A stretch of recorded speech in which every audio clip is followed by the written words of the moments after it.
Hello good morning guys. તો સવારમાં મેં ખમણ ખાઈને કેરી ખાવા બેઠી ત્યાં તો મારા આંગળામાં ચપ્પુ લાગી ગયો અને મારા હાથે આવું કંઈ નહીં થાય, રોજ એવું બને જ નહીં. તો હવે કેરી ખાઈ લઈએ. હવે તો કેરીની સિઝન આવી ગયેલી છે એટલે સવાર સાંજ બપોર એ જ ખાયા કરવાનું. ને આ વ્લોગ કાલનો છે. પછી હું મારી બેનના ઘરે આવી ગઈ, ત્યાં ખાધા મેં મસ્ત ચીરિયા અને આ જો ચકલી, નાની નાની ચકલીનું બચ્ચું છે. પછી ફ્રેન્ડના ઘરે પાપડ બનાવ્યો હતો તો પાપડીનો લોટ બી ખાઈ લીધો અને જો મેં ડબ્બામાં ખાવા બેઠી છું ખીચડી, તે બી આટલું બધું લાલ લાલ કરીને. અથાણું તો મારું ફેવરેટ, એટલે જ્યાં સુધી પચશે નહીં ત્યાં સુધી લાલ લાલ જ ખાયા કરે.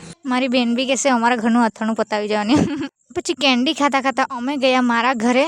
થોડુંક થોબડું સુધારીને અમે જવા લાગ્યા કરચલિયા. કાલે જ્યાં ઢોસા ખાવા આવ્યા હતા ત્યાં જ આવ્યા છે. મારી એક ફ્રેન્ડને બાકી હતું તો ખવડાવી દે માજે. તે ખાઈને અમે ગયા હતા થોડી વાર વેલણપુર. ત્યાંથી અમે ચાલ્યા છે હમણાં લગન. સનસેટ જો કેટલું બ્યુટીફુલ છે.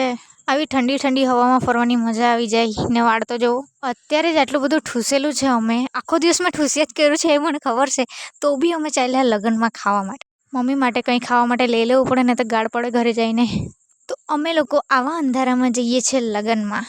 મેં તો એ વિચારતી છું કે મારાથી ખવાય કે નહીં ખવાય, કેમ કે એટલું બધું ઠૂસેલું છે મેં. એક તો આજે હટવાડો બી હતો વલવાડા, એટલે બહુ જ ભીડ હતી. તો લગ્નમાં પહોંચીને અમે બેસી ગયા જમવા માટે. જમીને પછી અમે બેસી ગયા મંડપમાં આરામથી. પછી અહીંયા તૂર વગાડતા હતા. અહીંયા ચાલે છે મંડપની બધી રીત અને આપણું ડીજે તૈયાર થઈ ગયું છે. આપણું સોરી મારું નહીં, એટલે તૈયાર થઈ ગયું છે એમ કહું છું, પણ અમે રોકાવાના નથી વધારે. પછી થોડીક વાર મંડપની બધી રીતો જોઈને અમે આવી લાગ્યા ઘરે. મળીએ કાલે, બાય.